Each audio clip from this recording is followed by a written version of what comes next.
प्रभु नंद कुमारों में स्वामिनी वृषभानुजा। कृतार्थो हम न संशयः। सर्वे वैष्णवोने मारा जय श्री कृष्ण। सर्वे वैष्णवोने मारा जय श्री कृष्ण।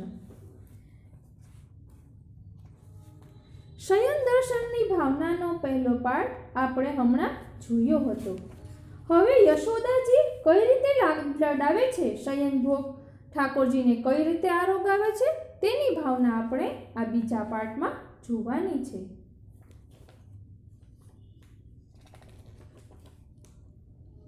घर में माता ने प्रभु को गोद में बैठाया, तब सेन भोग के लिए सखी ने जल की झारी भरकर धरी और रोहिणी जी ने सामग्री का थाल पधराया। माता के रुचि उत्पन्न करने वाले वाक्यों को सुनकर प्रभु आरोगने लगे। उसका वर्णन 19 श्लोकों से करते हैं। घर के अंदर के भाग में गुप्त स्थान में प्रवेश करके उत्तम आसन बिछाकर स्वयं उस पर बैठकर पुत्र को गोद में बैठाया। सखी जनों ने भोग का समय हुआ यह जानकर सुवर्ण की झारी लाकर बाईं तरफ धरी। विविध प्रकार की अलग अलग स्वाद वाली गरम गरम सामग्री सोने की थाली में साजकर रोहिणी माता ले आई। कुल दीपक गोकुलेश के मुख का दर्शन करते हुए हृदय में आनंद प्राप्त करते हुए चित्रलिखित जैसी हो गई। अपने प्राणों को न्योछावर करते हुए परमानंद में निमग्न हो गई। वसुदेव की पत्नियों में रोहिणी जी परम भाग्यवान हुई। कृष्ण के पास में बैठे हुए अपने पुत्र बलदेव जी के दर्शन करके हृदय में उत्पन्न होने वाले वात्सल्य से बाकी सब कुछ उस समय भूल गई और श्री यशोदा जी कोमल अन्न इत्यादि से अपने बालक को भोजन करवाती है और भाव से विवश होकर बालक के मुख का दर्शन करके कहती है, हे भोले बालक, पहले यह दूध भात खाओ। वन में गोचारण से उत्पन्न श्रम इससे मिट जाएगा, इससे बहुत बल भी आवेगा, वह क्रीड़ा करने में उपयोगी होगा। बलराम प्रतिदिन इसका ही भोजन करते हैं, देख उनमें कितना सारा बल है। यह तुम्हारी घुमरी गाय का उत्तम दूध है, उसका पान करने से हे पुत्र तुम्हारे केश लंबे और काले हो जाएंगे। तुम्हारे पिता के घर में रहने वाली गाय भी सार्थक होंगी। हे गोकुलेश्वर, सर्वव्रज तुमसे ही सनात है। हे बाल, दूसरी भी सामग्री तुम्हारे मुख कमल में धरो, इससे हे पुत्र रोहिणी माता की सर्व मेहनत सफल हो जाएगी। हे माता पर प्रेम करने वाले धीरे धीरे भोजन करो, चंचलता मत करो। ऐसे प्रत्येक ग्रास में ठहरनी यशोदा जी पुत्र को वारंवार गिड़गिड़ा कर कहती है, गदगद होकर कहती है, फिर ब्रज में गोप कुमारों के साथ खेलने के लिए भी जाना। हे नंद के लाला, भोजन में उतावल यानी शीघ्रता नहीं करनी चाहिए। तुम चित्त में क्या विचार कर रहे हो? वन में हुई बातें मुझे कहो। ऐसा पूछती हुई माता क्रीड़ा में उद्योगी चंचलता को रोकती है। दाहिने हाथ में पंखा लेकर उन्हें पवन करती है, पंखा ढुलाती है, पंखा चलती है। तथा बाएं हाथ से मुख के ऊपर केश आ गए हैं, उनको ठीक करती है। मुख में से निकलती हुई दूध की बूंदों को ध्यान देकर पोंछती है। नेत्र लगाकर क्षण में प्रभु के दर्शन करती है और अत्यंत प्रसन्न होती है। लोक में प्रसिद्ध उत्साह को बढ़ाने वाली चूहा बिल्ली इत्यादि की वार्ताएं प्रभु हंस हंस कर भली भांति आरोगे इसके लिए कहती है। प्रभु को वन में श्रम हुआ ऐसी भावना करके लंबा विलंब सहन न होने से वार्ता को जल्दी से समाप्त करके पोढ़ाने का मन किया। श्री यशोदा जी वात्सल्य से अधीर होकर कृष्ण की रक्षा के विषय में बलदेव जी को शिक्षा देती है। उसका वर्णन 10 श्लोकों से करते हैं। पास में बैठकर एक ही थाल में भोजन करने वाले बलदेव जी को गोकुलेश को सीख देने के लिए स्वभाव से व्याकुल नीचे लिखे अनुसार कहने लगी, राम, आज गायों को व्रज में आते रात पड़ गई।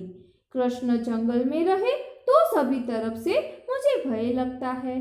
हे विभो, गाय चराने वालों को ऐसा कदापि नहीं करना चाहिए।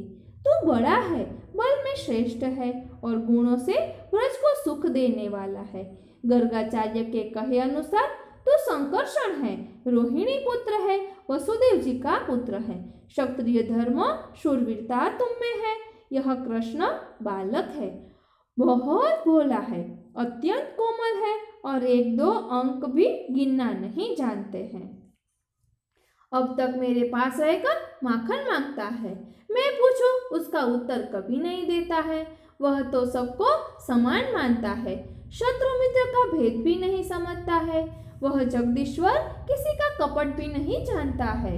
अतः सर्वस्थलों पर तुमने इसे सीख देते रहना चाहिए। गायों के पास तथा जहाँ लड़ाई हो रही हो वहाँ उसे खड़ा नहीं रहने देना। उसे किसी भी स्थान पर अकेले नहीं जाने देना। जलाशय के पास तो अकेले जाने ही नहीं देना, अग्नि के पास नहीं जाने देना, वृक्ष के ऊपर चढ़ने नहीं देना, खड्डों के आर पार कूदने नहीं देना, तुम्हारी संगत से दूर नहीं रखना। माता की अधीरता को सुनकर बलदेव जी यशोदा जी को प्रभु का सामर्थ्य कहकर निर्भय रहने की प्रार्थना करते हैं। उसे 11.5 श्लोकों से कहते हैं। यशोदा के वचन सुनकर बलदेव जी माता को उत्तर देने लगे, हे गोकुलेश्वरी, हम सब इसके बल से ही बलवान हैं। इसकी सहायता से ही गहन वन में संकटों को पार कर लेते हैं। इनके प्रभाव को तुम जानती नहीं हो अथवा तो जानकर भी भूल गई हो। पुतना के पल के साथ उसके प्राण भी वह पी गया। कोमल चरण से शकट को गिरा दिया, तृणावर्त को शिला पर पछाड़कर मार डाला और आपको मुख में विश्व का दर्शन करवाया। कमर में बंधे हुए उखल से इसने 2 बड़े यमलार्जुन वृक्ष तोड़ दिए। तालवन में धेनुकासुर को मारा। बछड़ों में मिल जाने वाले वत्सासुर को पहचानकर उसे भी मारा। बकासुर का मुख चीर डाला। अगासुर को भी इसने ही मारा। काल रूप काली नाग का दमन भी इसने ही किया। दावानल को भी वह पी गया। मुंजाटवी में घुसी हुई अपनी गायों की रक्षा दावानल से उसने की। मेरे साथ रहकर प्रलंबासुर को भी इसने ही मारा। व्रज में कृष्ण ने ऐसे आश्चर्य वाले चरित्र यथार्थ तह किए हैं। तुम व्यर्थ ही में क्यों भयभीत होती हो? तुम्हारे पुत्र का ऐसा सामर्थ्य है। हमारा भाई कृष्ण व्रज में विराजता है, तब तक व्रज में भय किसका? उसी से हमको सर्वत्र सर्वथा सुख होता है। उसे तो भय है ही नहीं, सब उसके सेवक ही है। राजा की भांति कृष्ण अपनी इच्छा के अनुसार हमारे साथ वन में क्रीड़ा करता है। हम गायों को चराते हैं और उसके कहे अनुसार हम करते हैं। जब से हमारे व्रज में ये कृष्ण पधारे हैं, तब से हमें सुख हुआ है, सुख हुआ था तथा उसके बाद भी सुख ही होगा। आपको माता के स्वभाव के अनुसार और स्त्री स्वभाव से उसके लिए ऐसे भाव होवे, यह उचित ही है। हे माता, मेरे वचनों के ऊपर विश्वास रखकर आपको यह अद्भुत बातें माननी ही पड़ेंगी। बलदेव जी के अभय वचनों को सुनकर भी वात्सल्य से अधीर होकर पुनः श्री बलदेव जी को यशोदा जी सीख देती हैं। उसे 4.5 श्लोकों से कहते हैं।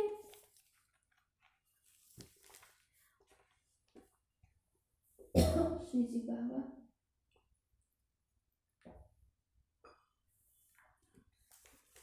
बलदेव जी के द्वारा कहे गए अपने पुत्र के पराक्रम को सुनकर प्रफुल्ल हृदय होकर पुनः यशोदा माता बोली, हे तात, हमारे बड़ों के भाग्य से ये सर्व विघ्न दूर हुए हैं। हमारे बड़े भाग्य से सज्जनों को सहाय करने वाले विष्णु ने कृष्ण का भी रक्षण किया है।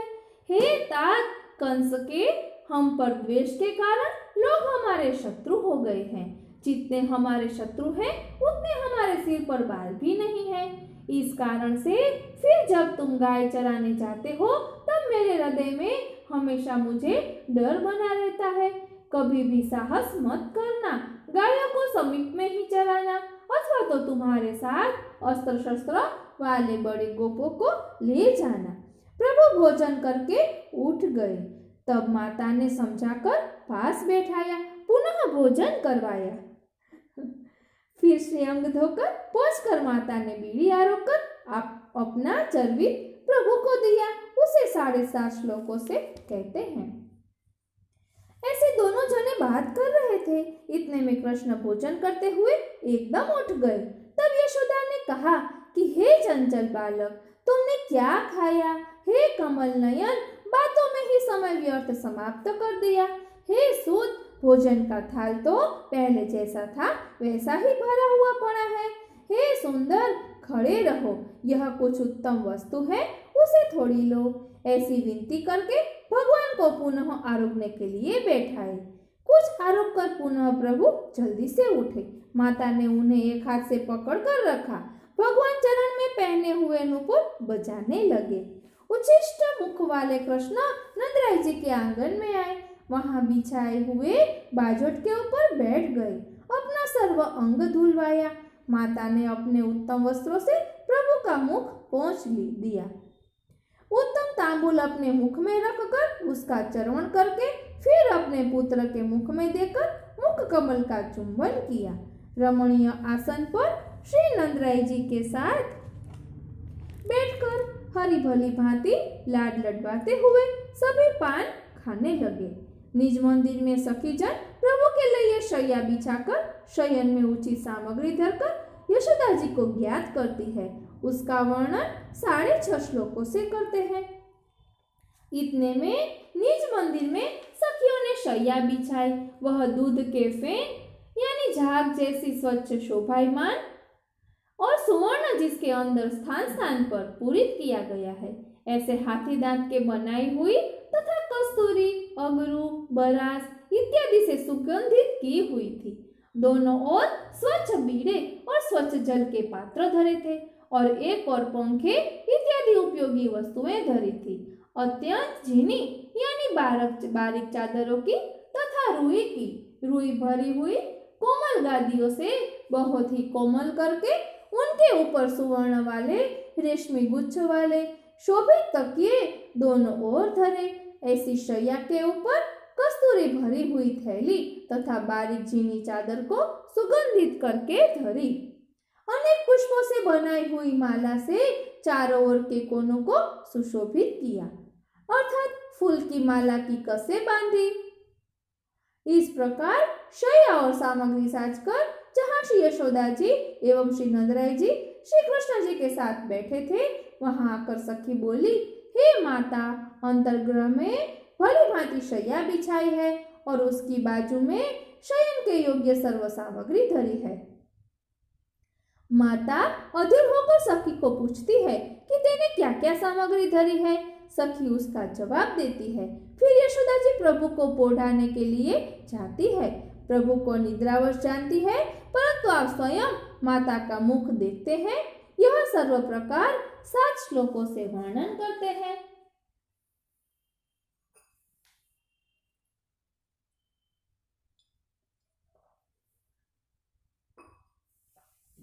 पुत्र के पोषण में परायण श्री यशोदा जी अति वात्सल्य से विवल हो गई और पुनः अपनी सखी को कहने लगी, हे सखी, यह मेरा कृष्ण बालक है। कदाचित रात्रि में भूख लगे तो उसके लिए तुमने शैया के पास क्या क्या रखा है? माखन, मिश्री, ताजा पकवान, नमक वाली वस्तुएं और ओटा हुआ दूध, द्राक्ष, गन्ने की गंडेरी की बनाई हुई सामग्री के टुक, इतनी सामग्री धरी है। ऐसा सखी ने श्री यशोदा जी से कहा।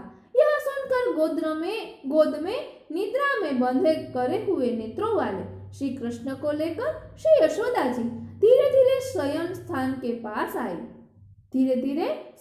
शयन स्थान के पास आए। श्री कृष्ण जग जावे इस भय से विवल हुए मार्ग में धीरे धीरे चलते हुए, बीच में गोचारण के परिश्रम का विचार करते हुए अपने दोनों हाथ निश्चल रखकर सहज सहज मात्र हिल जाने से जागृत होकर माता के मुख की ओर देखते हुए प्रिय पुत्र को पकड़ा। फिर माता प्रभु के पास बैठकर पीठ पर बारंबार हाथ घुमाती हुई प्रभु की लीला का वर्णन करती हुई सो जाने की प्रार्थना करती है और प्रभु निद्रावश हो जाते हैं। तब आप माता घर में आती है, उसका वर्णन 23 श्लोकों से करते हैं। पुत्र पर स्नेह वाली श्री यशोदा जी स्वयं शयन के पास बैठकर पुत्र की पीठ पर हाथ घुमाकर नींद आ जावे इसके लिए गाने लगी। हे व्रजराज सूत, हे अपने पिता को संतोष देने वाले, हे हरि मेरे दोनों नेत्रों के फल रूप, हे कृपा निधे सो जाओ। गाय चराने के लिए वन में घूमने के परिश्रम से, ताप गर्मी से, हुए पसीने से गीले मुख वाले हे कृपा निधे सो जाओ। पत्थरों तथा घास के अंकुरों के कारण जिनके कमल के समान कोमल चरण दुखते हैं, ऐसे नंदराय जी के आंगन में खेलने वाले नट जैसे, अपने गोपीजन के गर्भ में चोरियां करने वाले, ब्रज के हीरा मणि खीरक के कीचड़ से भरे हुए अंगों वाले, गाय तथा बछड़ों की पूंछों को पकड़ने वाले हे कृपानिधे सो जाओ। हे नवनीत प्रिय, हे अति प्रेष्ठ, नवनीत के लिए हट करने वाले, हे मथनी को पकड़ने का उद्योग करने वाले, हे कृपानिधे सो जाओ। हे व्रज की रज से दूसरी अंग वाले, हे मेरी गोद में बैठने वाले, स्वादिष्ट पकवान को मांगने वाले, हे कृपानिधे सो जाओ। हे स्तनपान के लिए नीची दृष्टि करने वाले, हे निद्रा युक्त सुंदर नेत्र वाले, हे कस्तूरी के तिलक वाले, हे कृपानिधे सो जाओ। घुंघराले केशों से ढके हुए मुख वाले, नयन में अंजन से शोभा युक्त, भ्रुकुटी के अंदर के भाग में काजल के बिंदु वाले, हे कृपानिधे सो जाओ। नासिका के ऊपर अवलंबित मोती के भूषण से भूषित, 2 सुंदर दांतों से शोभायमान, हे कृपानिधे सो जाओ। अपना प्रतिबिंब देखकर और दूसरा कोई मेरे जैसा है ऐसा भाव वाले, कंठ के आभूषण की शोभा से शोभित, मोती की माला से शोभायमान कंठ वाले, हे कृपानिधे सो जाओ। और यानी वक्षस्थल पर शोभित वाक नखे से मंडित, हृदय पर सुवर्ण के हार वाले, हे कृपानिधे सो जाइए। अंग पर उपवस्त्र के रूप में पीतांबर धारण करने वाले, किंकिणी यानी घुघरी से शोभित कटी प्रदेश वाले, मल्लावेश से शोभायमान देह वाले, हे कृपानिधे सो जाइए। जल्दी चलने से अति चपल चरण के आभूषण की ध्वनि वाले, व्रज की भूमि पर घुटनों से चलने वाले, हे कृपानिधे सो जाइए। बछड़े चराने में क्रीड़ा के उत्साह से अति विह्वल, खाना पीना भी भूल जाने वाले, हे कृपानिधे सो जाइए। हे गोपाल, हे गोकुलाधीश, हे गोकुल को आनंद देने वाले, हे गोकुलोत्सव, हे गोविंद, हे कृपानिधे सो जाइए। हे गोकुल को अभय देने वाले, हे गायों के झुंड में स्थिति करने वाले, हे गायों के प्रिय, हे गोपीजन के द्वारा संगीत से गाए जाने वाले, हे कृपानिधे सो जाइए। शुद्ध सर्वात्म भाव वाले, भक्त के भाव से सेवित, हे प्रभु नृत्य के अनेक प्रकारों में चतुर, हे कृपानिधे सो जाइए। दर्पण में दिखने वाले, मुख कमल के दर्शन करने में उत्सुक, उसमें अपना दूसरा रूप देखने में उत्साह वाले, हे कृपानिधे सो जाइए। मुग्ध भाव से क्रीड़ा करने वाले, शर्मीले मुख कमल वाले, स्मित सहित मुख वाले, हास्य के स्फुरण वाले, हे कृपानिधे सो जाइए। बाल स्वभाव से अधर में से झरने वाले, अत्यंत रस वाले, मकरंद की सुगंध को जीतने वाले, हे कृपानिधे सो जाइए। हे नंद सुनो, निजानंद से गोकुल को आनंद करने वाले, परमानंद के सार रूप, हे कृपानिधे सो जाइए। इस प्रकार पुत्र को विशेष प्रकार से लाड लडाती हुई माता बालक को निद्रावश जानकर पास में सखियों को बैठाकर श्री यशोदा जी घर में गई। जिन जिन व्रज भक्तों ने खीरक में संकेत किया था उन व्रज भक्तों की सखियां शैया मंदिर में आकर प्रभु को पधारने की प्रार्थना करती है। उसने प्रथम 16 श्लोकों से शैया इत्यादि सिद्ध किए हैं। ऐसा कहकर श्री स्वामिनी जी की विरह अवस्था की स्थिति और प्रलाप का वर्णन 9 श्लोकों से करते हैं। હવે શ્રી સ્વામિનીજીના ભાવને જે શ્રી સ્વામિનીજીના ભાવથી ઠાકોરજીને જે પોઢાડવાની ભાવના છે તે આપણે અલગથી જોઈશું। આપને આ કેવું લાગ્યું તે કોમેન્ટ બોક્સમાં જરૂર જણાવશો અને ગમ્યું હોય અને ભાવની વૃદ્ધિ થાય તેવું લાગે તો બીજા વૈષ્ણવોને શેર કરવા નમ્ર વિનંતી છે। જય શ્રી કૃષ્ણ।